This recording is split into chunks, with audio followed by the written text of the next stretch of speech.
Fraud is a constant threat to your notary commission. You need a shield.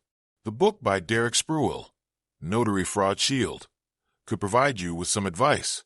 Learn real-world tactics, notice red flags, and develop refusal strategies to protect your notary commission.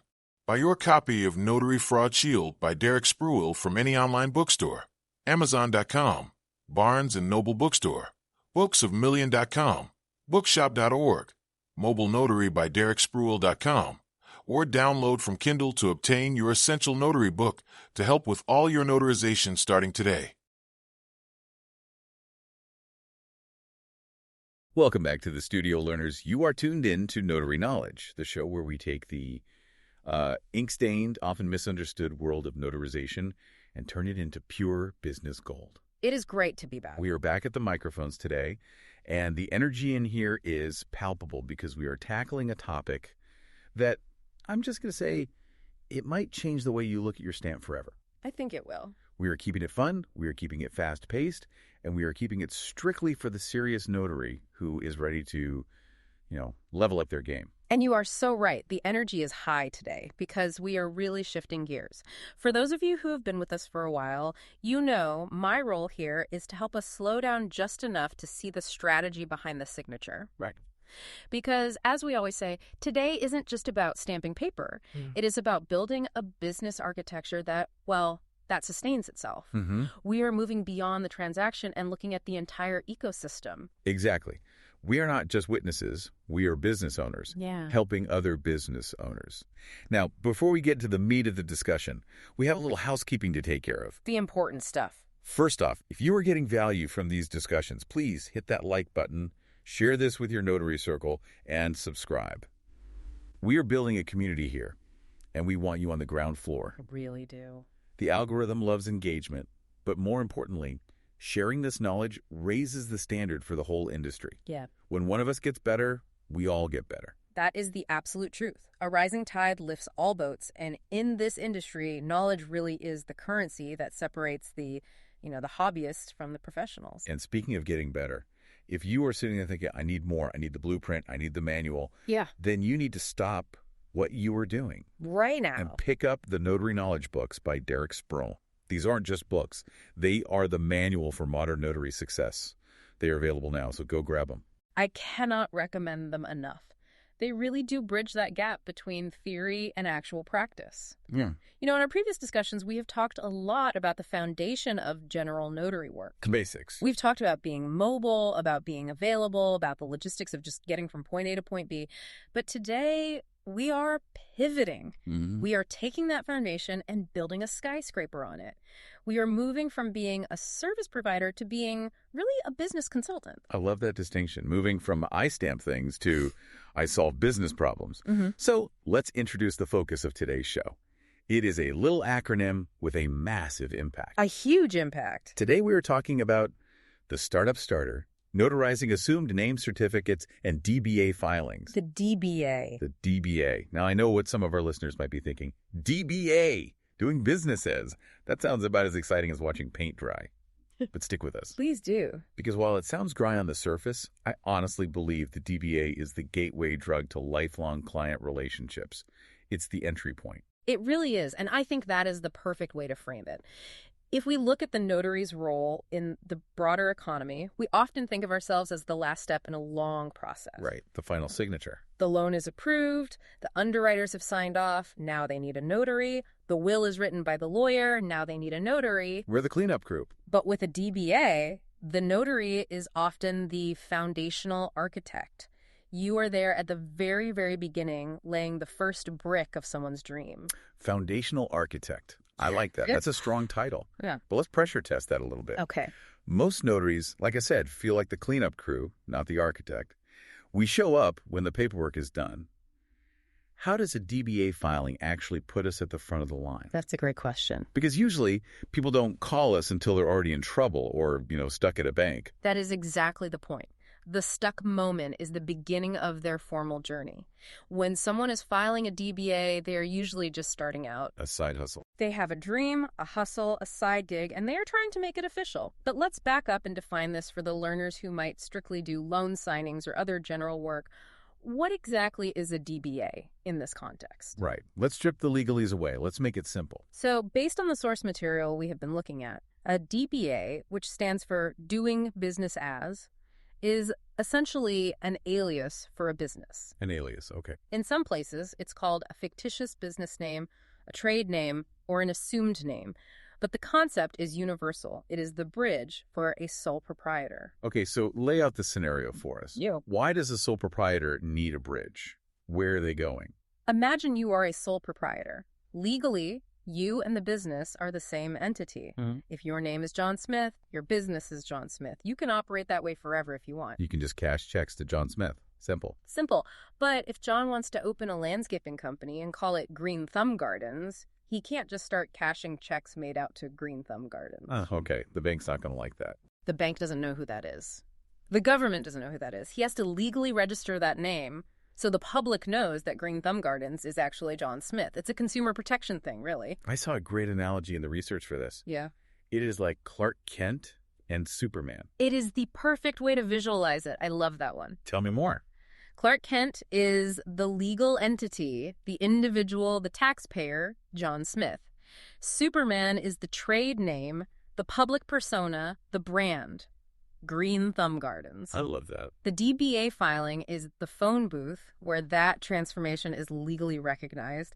Right. Without the phone booth, you are just Clark Kent wearing a cape, and I promise you, the bank isn't going to take you seriously. Right. They're going to say, nice costume, Mr. Kent, but we can't open this account. Exactly. And here's where the regulatory intersection gets interesting, because starting a sole proprietorship is deceptively easy. Super easy. You just start. You don't necessarily need to file complex incorporation papers with the state like an LLC or a corporation. You just start working. But the moment you want to use that cool business name, you hit a wall. A big red tape wall. You trigger a regulatory requirement. Yeah. And in many, many jurisdictions, that trigger requires a notary. This is the crucial disconnect that most new entrepreneurs miss. They think they can just print business cards and go. And that is the moment of opportunity for us. Precisely. This is what we call the first professional advantage. The first professional. Think about the timeline of a new entrepreneur. They probably haven't hired a lawyer yet because lawyers are expensive and they don't have revenue yet. No way. Too expensive. They haven't successfully opened a business bank account yet because, well, they need the DBA to do it. They might not even have a CPA yet. So the notary is literally the first professional they are paying to help them legitimize their business. Yes. We are the first barrier to entry they have to cross, the first gatekeeper. That is it. Before they meet the banker, before they meet the lawyer, they meet you. You are the first person to treat them like a legitimate business owner. It's not just a transaction. It is a digital handshake or a physical one that welcomes them into the formal economy. And that is powerful psychology. I mean, think about the headspace of that client. Yeah. They're probably a little nervous. Maybe they just quit their 9 to 5 to do this. A little terrified, probably. Exactly. They're excited, but they're also navigating red tape for the very first time. If you, the notary, handle that interaction with expertise, if you make them feel confident, If you calm them down. you aren't just a stamp. You become their trusted advisor. You are the person who made it official. And that trust translates into loyalty for the life of that business. Yeah. But to be that advisor, you have to understand the landscape. You can't just stamp blindly. No. We need to talk about where these filings happen because it varies widely depending on where you are located, and we want to keep this high level so it applies to everyone listening. Right. The sources break the filing landscape down into 3 main buckets: centralized, decentralized, and hybrid. Let's unpack those, because knowing which bucket you are in, that determines how much money you can make from this. 100%. So generally speaking, you have centralized systems.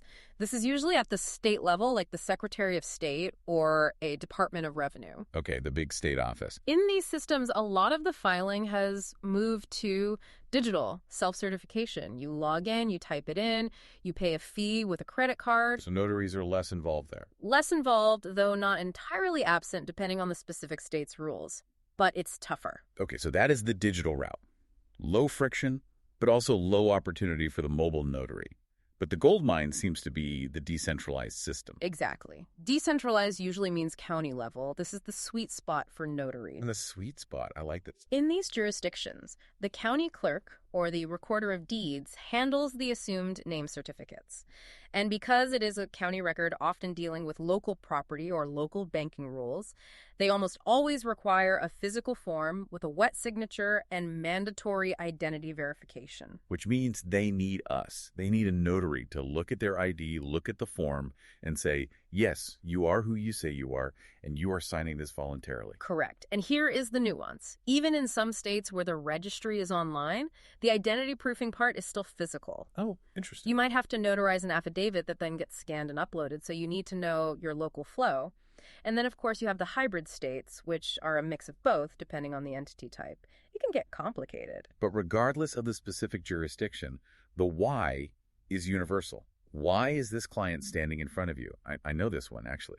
They are usually there because they hit a roadblock. They hit a blocker, a big one. The biggest one is the bank. The bank, every time. We will talk more about that in the next segment, but essentially, you cannot cash a check made out to a business name if that name isn't registered, period.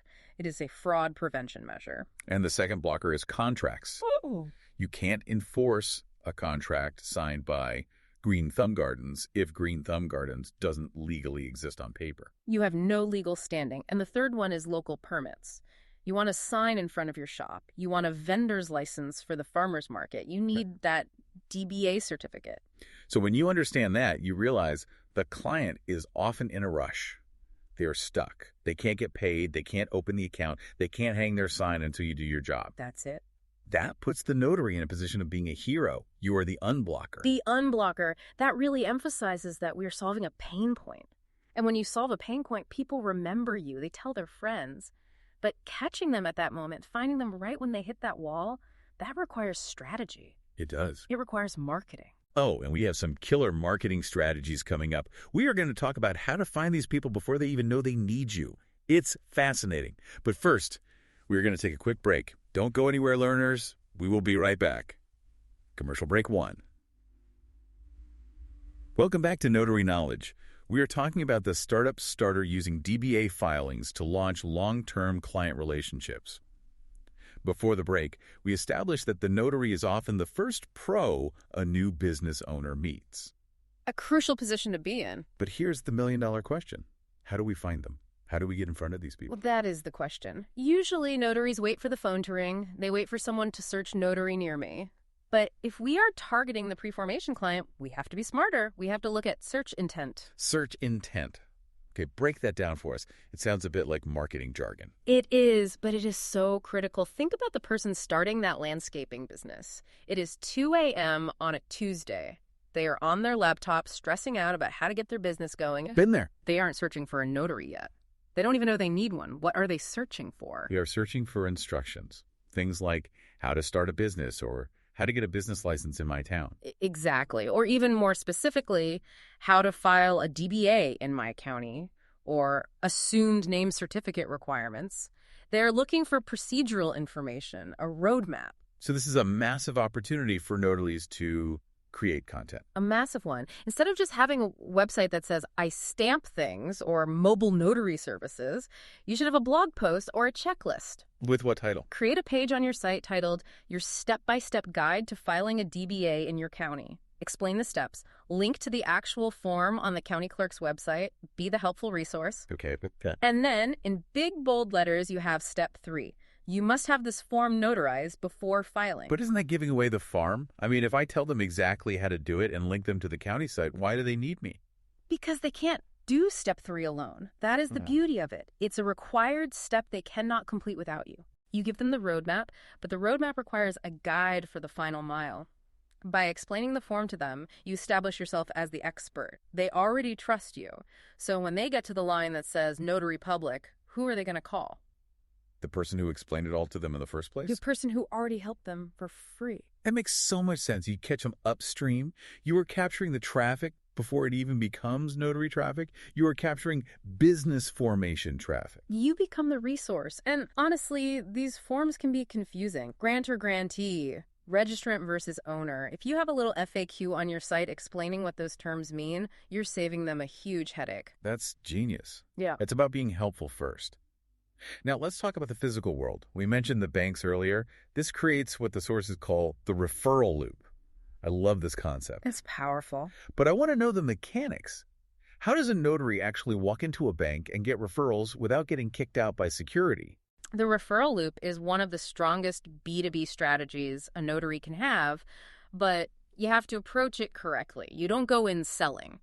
You go in solving a problem. Okay, paint the scenario for me. A new entrepreneur, maybe a little nervous, walks into a bank branch. They have a stack of cash or checks made out to their new business name. They walk up to the teller and say, "Hi, I'd like to open a business checking account." And the teller says, "Great. Do you have your filed trade name certificate?" And the entrepreneur just stares blankly and says, "My what?" and everything stops. The record scratch moment. Total friction. The teller cannot open the account. It is a major compliance violation.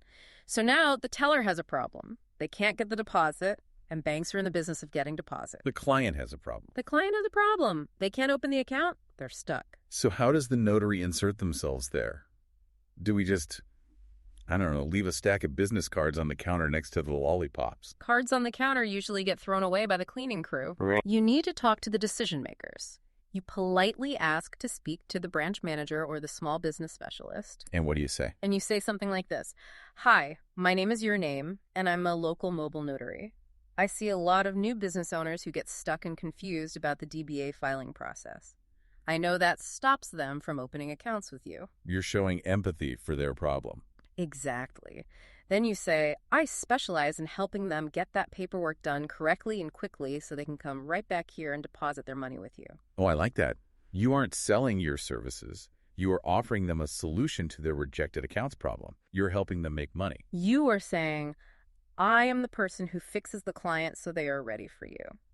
If you have that relationship, the teller or the banker will say to the client, "Look, you need to get this notarized. Here's the card of a notary we trust. Go see them and come right back." And that is the loop. The banker sends them to you, you fix the paperwork, you send them back to the banker.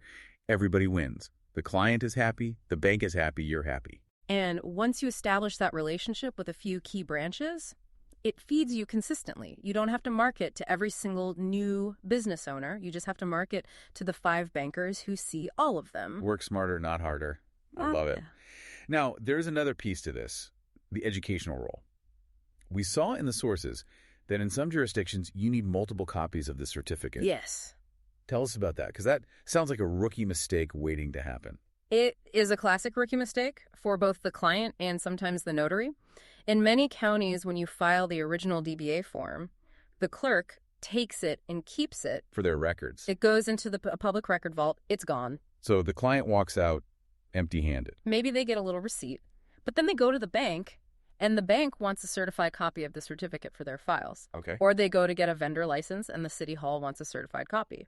Or they need to hang one in their office to be compliant with labor laws. Oh, I see the disaster coming. They only got one, the clerk took it, and now they have to go back in line, pay for parking again, and pay more fees for each copy. Exactly. A good notary, a proactive, consultative notary, will tell the client during the signing, "Hey, just a heads up, my advice.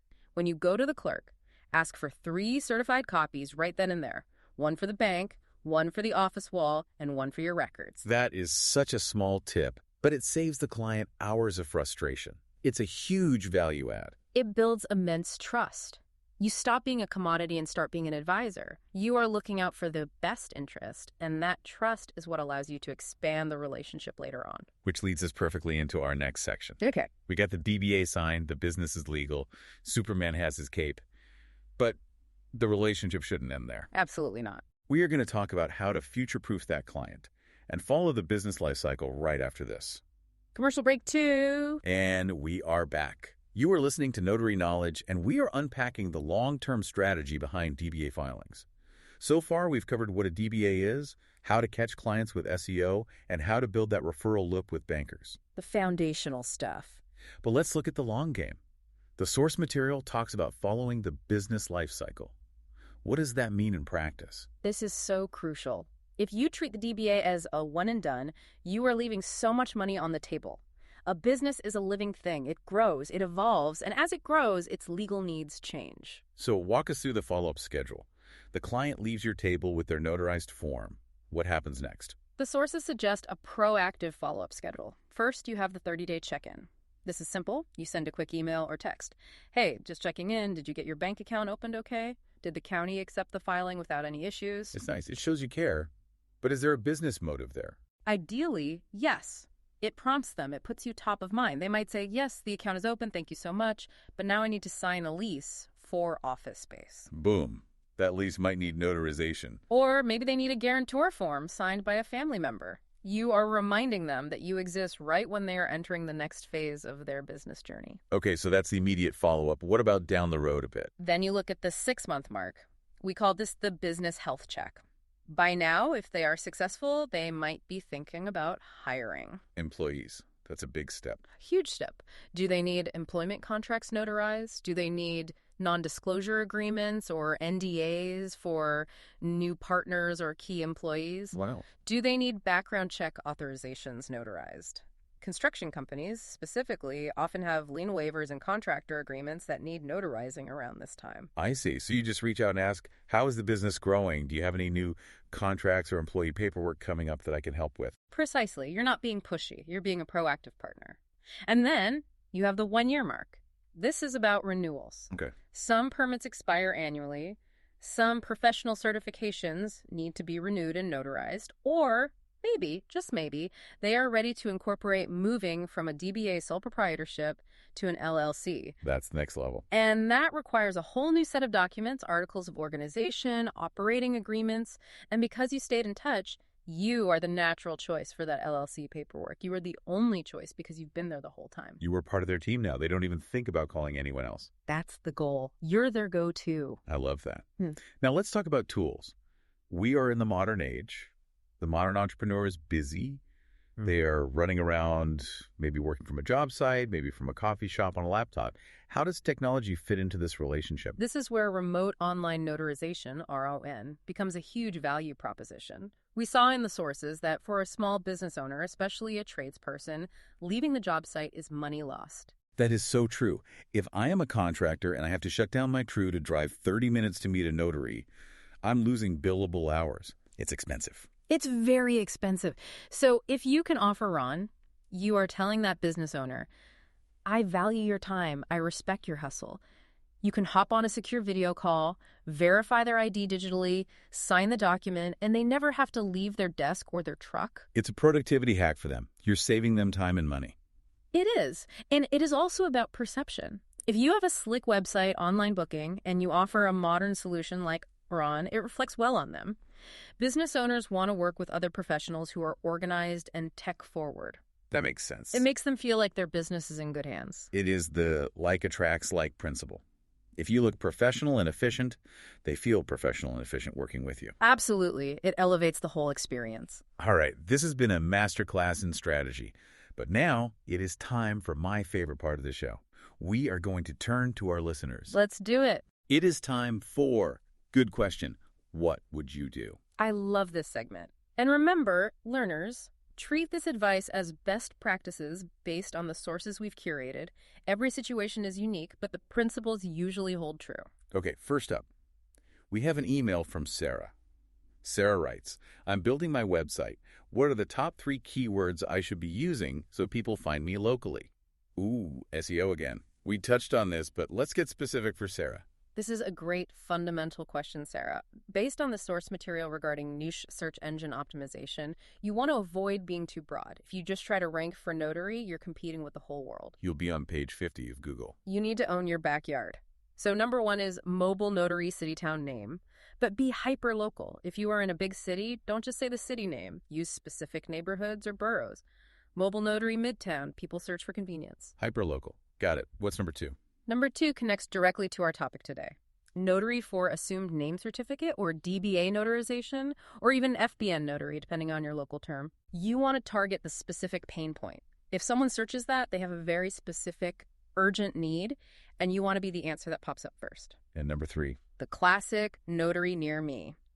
But, and this is a big but, you have to optimize your website's metadata and your Google business profile for your specific service area so that Google knows you are the near me for people in your town. And don't forget the long tail strategy we mentioned earlier. Yes. A blog post titled, Where to notarize an FBN affidavit in your county. Exactly. Answer the question, win the client. It works. Next up, we have Omar. Omar writes, how do you ask for a Google review without being annoying? I feel awkward asking right after they sign. Oh, Omar, I feel you. It's the awkward please like me moment at the end of the appointment. It can be so awkward, but it doesn't have to be. The key here is all about timing and framing. Okay, what's the right timing? The perfect time is when the client is most relieved. Usually that is right after the signing is successfully done. The stamp is on the paper, their problem is solved, the stress is gone. That is a peak moment of satisfaction. So you ask right then. But what if you still feel weird about it? What if you chicken out? Then you use the follow-up email. We talked about the 30-day check-in, but you can send a thank you email the very next day. And here is the trick. Include a direct link to your Google review page. Don't make them search for it. Make it one click. Simple. As simple as possible. And what's the script? How do we frame it so we don't sound desperate? Yes, the script. This is my favorite tip from the sources. You frame it as helping the community, not just helping you. You say something like, if you are happy with how easy this was today, a quick review really helps other local small businesses find me when they're in a jam. Oh, that's good. Helps other local businesses find me. It makes it about the community ecosystem, not just about your ego or your star rating. Exactly. People want to help their neighbors succeed. It reframes the whole ask. All right, next question. This one is from Danny. Danny asks, do you guys offer discounts for veterans or seniors? I want to be nice, but I also have bills to pay. This is a tough one. The balance between heart and wallet. It is, but there is a strategic way to do this that feels good and is good for business. First, regarding veterans. The sources specifically mention concepts like the Thank a Vet program. Right. That's a program where veterans can file their discharge papers with the county and get a discount card for participating local businesses. Exactly. Participating in a formal program like that is a great way to give back to those who served. It builds incredible goodwill in the community. It's not just a random discount. It's a structured, respectful way to honor their service.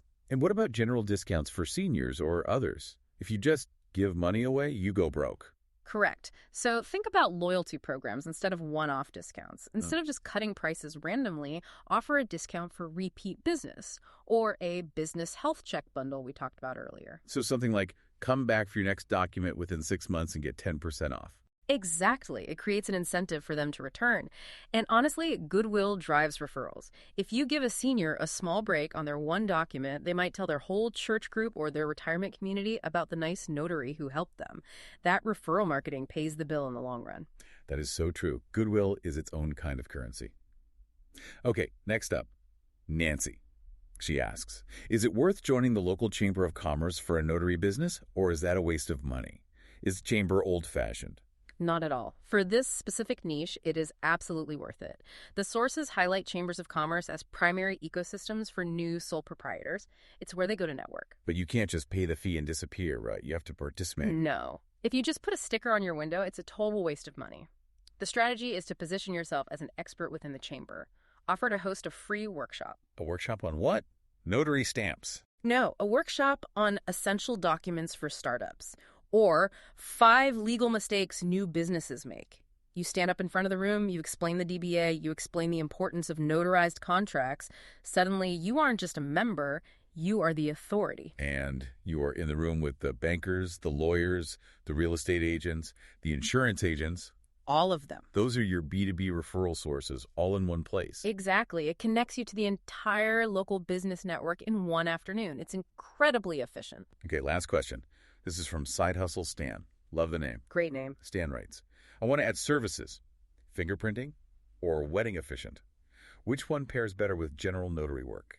This is an interesting comparison. Looking at the service lists from our sources, both are good, but wedding efficient is a very, very strong pairing. Why is that? Fingerprinting seems more official, I guess. Yeah, it's because it deals with life events. Think about when people need a notary. Buying a home, starting a business, doing their estate planning. These are major life milestones. Getting married is the ultimate life milestone. It fits the brand. That's true. It fits the theme of helping you through life's big moments. But Stan, don't think it's just showing up to a party. It is a serious legal responsibility to handle that marriage license correctly. It is, but emotionally, it balances your portfolio of services. How so? It diversifies your income streams. General notary work can be sporadic. Weddings are often booked months in advance. It gives you some predictability in your cash flow. And frankly, it's a happy occasion.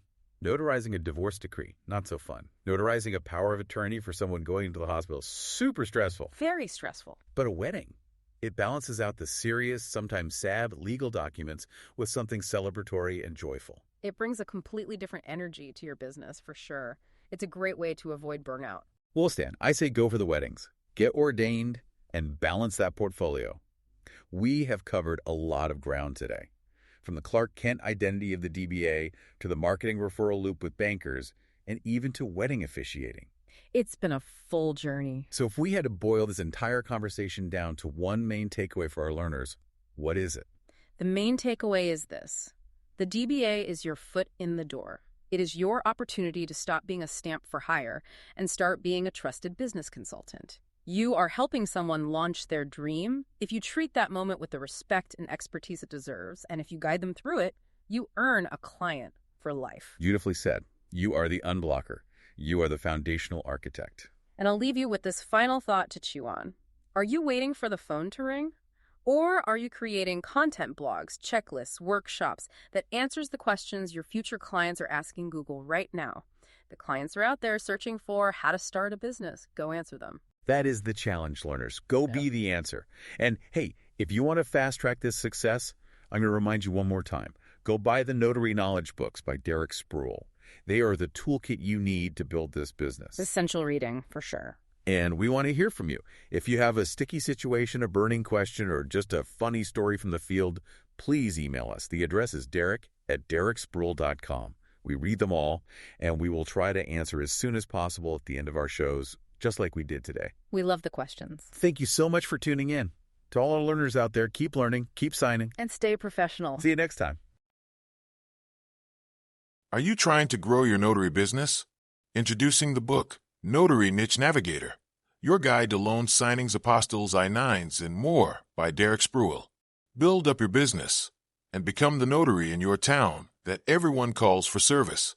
Get your copy of Notary Niche Navigator by Derek Spruill from any online bookstore, Amazon.com, Barnes & Noble Bookstore, booksofmillion.com, bookshop.org, Mobile Notary by DerekSpruill.com, or download from Kindle and expand your notary business today.